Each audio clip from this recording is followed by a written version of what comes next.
Periyar Maniammai Institute of Science and Technology, Tanjavur. CSE with specialization in AI and ML, data science, cybersecurity and more. Summer வந்தாச்சு. What's your plan for this holiday? எங்க கிட்ட விட்டுருங்க. நாங்க பாத்துக்கிறோம். VGT Holidays. GT Holidays, South India's #1 travel brand. என் மனதிற்கு மிகவும் இனிய மகர ராசிக்காரர்களே, மகர ராசிக்காரர்களை பொறுத்த வரைக்கும் இந்த செவ்வாய் சூரிய பெயர்ச்சி ரெண்டுமா சேர்ந்து என்னென்ன பண்ண போகுது நன்றாக புரிந்து கொள்ள வேண்டும். மகர ராசிக்காரர்களுக்கு செவ்வாய் பாதகாதிபதி. செவ்வாய் நல்லா இருந்தால் தான் உங்களுக்கு ப்ராப்ளம். சில கேரக்டர் லைஃப்பில் இல்லாமல் இருக்கிறதே நல்லது. செவ்வாய் என்பது உங்களுக்கு முளைத்த 6ஆம் விரல். இவர் இவர் இருந்தால் தான் நீங்கள் நல்லா இருக்க மாட்டீங்க. ஸோ 11 கூடிய செவ்வாய் பாதகாதிபதி 8ஆம் வீட்டில் மறைகிறார். மறைஞ்சிட்டான், சந்தோஷம். அடுத்ததாக 8 கூடிய சூரியன் 6ஆம் வீட்டிலே மறைந்து விபரீத ராஜயோகத்தை உண்டு பண்ணுகிறார்.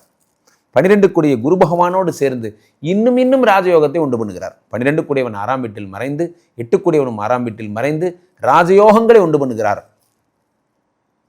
என்னென்ன நல்ல விஷயம்லாம் வருது பாருங்க.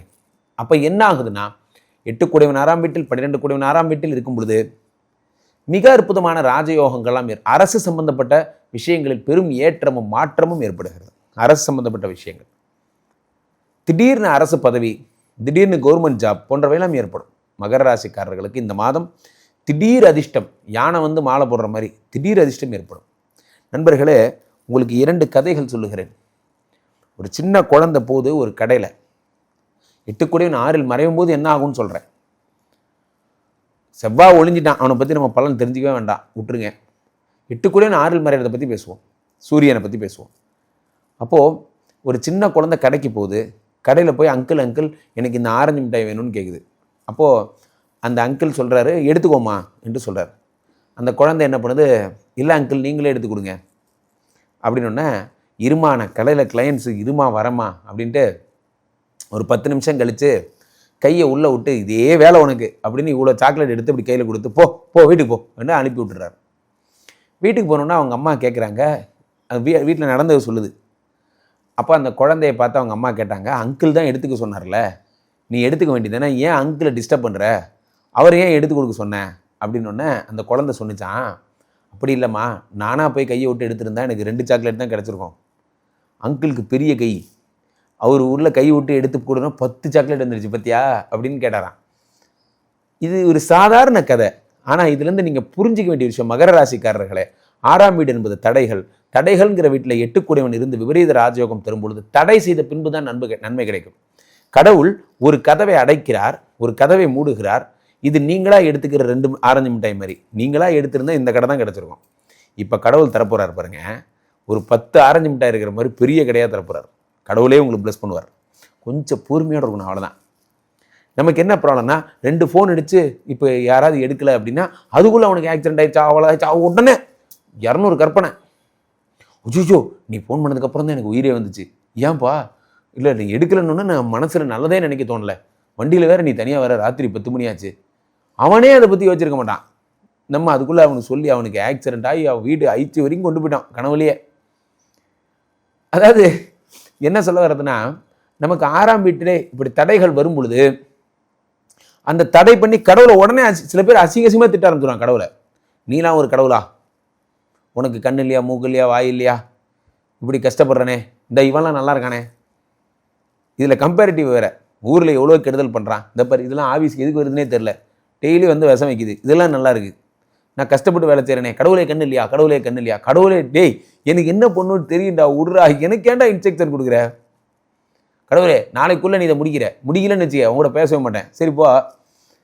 அப்புறம் நாளைக்கு காலையில் வெக்கமே இல்லை 10 மணிக்கு, இது பத்தியா கடவுளே, இப்போ கூட பத்தியா கூட பேச மாட்டேங்கிற, நீ தான் பேச மாட்டேன்னு சொல்லிட்டு போனல, அப்புறம் எதுக்கு பேசுகிற, வேறு வழி இல்லையா?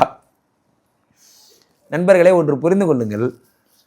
ஒரு குரங்காட்டி இருந்தானாம். ஒரு குரங்காட்டி ஒரு வீடு இருக்குது, அந்த வீடு நிறைய குரங்குகளை வச்சு வளர்த்துறான். அந்த குரங்குகள்லாம் சண்டை போடுது. இதுதான் உங்கள் நிலைமை. அந்த குரங்குகள்லாம் என்ன சண்டை போடுதுன்னா, ஐயோ பசிக்குதுன்னு சண்டை போடுது. நீங்கள் தான் எல்லா குழந்தையும் பார்த்துக்கிற ஆள், எல்லா குரங்கும் நீங்கள் தான் அதுக்கு அப்பா மாதிரி. நீங்கள் என்ன பண்ணுறீங்க, அந்த குரங்குகளுக்கெல்லாம் என்ன சொல்கிறீங்க, இங்கே பாரு ரொம்ப டென்ஷன் பண்ணிங்கன்னு வச்சுக்க, தூக்கி வெளியே எறிஞ்சிடுவேன். இங்கே பாரு, நான் காலையில் 3 பருப்பு தரேன், சாயந்தரம் 4 பருப்பு தரேன், சாப்பிட்டு கம்முன்னு தூங்கணும்.